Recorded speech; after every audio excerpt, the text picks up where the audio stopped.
بسم اللہ الرحمن الرحیم۔ رب اشرح لی صدری ویسر لی امری واحلل عقدۃ من لسانی یفقہوا قولی۔ معزز سامعین، میرا آج کا موضوع ہے حضرت علامہ اقبال علیہ الرحمہ کا مرد مومن۔ علامہ اقبال نے فرمایا ہے، عام حسرت کا جو دیکھا تھا خواب اسلام نے، اے مسلماں آج اس خواب کی تعبیر دیکھ۔ اقبال کا مرد مومن جو معرفت خودی رکھتا ہے اور اتباع نبوی صلی اللہ علیہ وسلم میں اسوہ حسنہ پر اپنی زندگی کو ڈھال لیتا ہے اور آفاق کو مسخر کر لیتا ہے، ضمیر کائنات کے اسرار و رموز اس پر منکشف ہو جاتے ہیں۔ وہ ابن الوقت نہیں رہتا بلکہ ابو الوقت اور ابو الحال کے بلند مقام پر فائز ہو جاتا ہے۔ عشق تکمیل ذات کے لیے تسخیر عمل پر مستحق رکھتا ہے، اس لیے کہ تمام فطری اور عمرانی رکاوٹوں پر غالب آتا ہے۔ یہ عشق کا جذبہ حب خدا اور حب رسول مقبول صلی اللہ علیہ وسلم سے میسر ہوتا ہے۔ فرمان خداوندی ہے، جو مومن ہیں وہ تو خدا تعالیٰ کی ذات سے بہت محبت رکھتے ہیں۔ محبت خدائے عشق رسول مقبول صلی اللہ علیہ وسلم کے بغیر میسر نہیں ہو سکتی۔ ارشاد ربانی ہے، ان کنتم تحبون اللہ فاتبعونی یحببکم اللہ۔ اس آیت کی تفسیر یوں کی گئی ہے کہ فرما دیجئے کہ اگر تم خدا سے محبت کرتے ہو تو اول میرا اتباع کرو، اور اس پیروی اتباع کی برکت سے تم کو میری محبت حاصل ہوگی، اور محبت رسول اکرم صلی اللہ علیہ وسلم سے تم حب الوطنی تک پہنچ جاؤ گے، جس کے صلے میں تم کو بارگاہ الہی سے یہ انعام حاصل ہوگا کہ خود خدا تم سے محبت فرمائے گا۔ اس لیے علامہ نصیحت فرماتے ہیں کہ اللہ تعالیٰ سے وہ سوز طلب کرو جو حضرت ابوبکر صدیق رضی اللہ تعالیٰ عنہ اور حضرت علی رضی اللہ عنہ کو ملا تھا۔ عشق نبی صلی اللہ علیہ وسلم کا تھوڑا سا حصہ بھی حق ہے، طلب کرو، یہ مل جائے تو یہ بھی بہت ہے۔ حضرت علامہ اقبال نے فرمایا، سوز صدیق رضی اللہ اور علی رضی اللہ از حق طلب، ذرہ عشق نبی صلی اللہ علیہ وسلم از حق طلب۔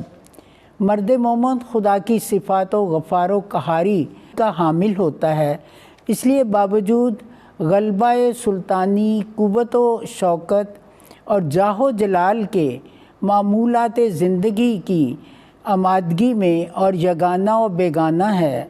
قرآن پاک میں مومنین کی صفت بیان کی گئی ہے کہ وہ کفار کے حق میں بہت سخت ہیں لیکن آپس میں بے حد رحم دل اور شفیق ہیں۔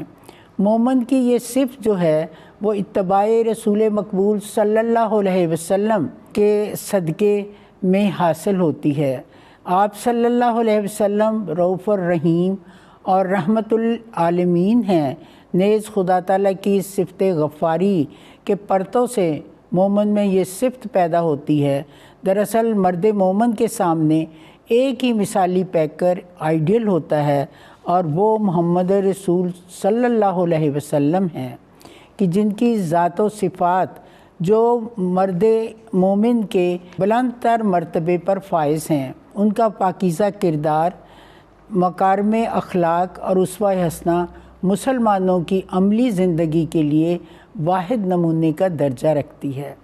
اقبال رحمۃ اللہ کی مختصر نظم مرد مومن صحیح قسم کی تعریف کرتی ہے کہ جو مرد مومن حضرت صلی اللہ علیہ وسلم کی اتباع و تقلید کے شرف سے آراستہ ہے، انہوں نے فرمایا، اس کی نفرت بھی عمیق، اس کی محبت بھی عمیق، قہر بھی اس کا ہے اللہ کے بندوں پہ شفیق۔ اس کے انداز نظر اپنے زمانے سے جدا ہیں، اس کے انداز نظر اپنے زمانے سے جدا ہیں، اس کے احوال سے محروم نہیں پیران طریقت۔ مرد مومن ایمان کی دولت سے مشرف ہوتا ہے تو خدا کے احکام کے سامنے سر خم کر دیتا ہے۔ رسول مقبول صلی اللہ علیہ وسلم کے عشق سے سرشار ہو کر اسوہ نبی اکرم صلی اللہ علیہ وسلم کے اتباع کی بدولت مکارم اخلاق سے آراستہ ہو جاتا ہے، اور وہ پاکیزگی اسے حاصل ہو جاتی ہے جو کمال انسانیت کے لیے لازم ہے، جس کے صدقے میں بے انداز قوت و قدرت میسر آتی ہے۔ مومن کو عشق کی دولت کے توسل سے دل زندہ، قلب سلیم حاصل ہو جاتا ہے، جو معرفت الہی کے نور سے روشن ہوتا ہے۔ اس کی پاکی و باطن، صفات قلب، تنویر روحانی اس کو وہ ملکوتی شان اور لاہوتی آن عطا کرتی ہے جس کا اندازہ کرنا بھی ممکن نہیں۔ جب مرد مومن اپنی پاک باطنی، روشن ضمیری، تنویر روحانی جیسی صفات کی بدولت صفات خداوندی کا مظہر بن جاتا ہے تو وہ اسے کمال ارتقاء انسانیت حاصل ہو جاتی ہے، جو اسے مقام محمدی صلی اللہ علیہ وسلم تک پہنچاتی ہے۔ مولانا روم فرماتے ہیں، جن کا اشعار کا مطلب یہ ہے کہ انسان اوصاف عالیہ کے لیے اس طرح لاب کے مانند ہے۔ انسان کا سب سے بڑا وصف یہ ہے کہ اس میں اوصاف خداوندی کا پرتو پایا جائے۔ جو صفت بھی انسان میں پائی جاتی ہے وہ اسی کا عکس ہوتی ہے، بعینہ ہی ایسے جیسے پانی میں چاند کا عکس نظر آتا ہے، اور خلق کو صاف اور پاکیزہ پانی کے مانند سمجھیں جس میں اللہ تعالیٰ کی صفات کا عکس نظر آتا ہے۔ وما علینا الا البلاغ۔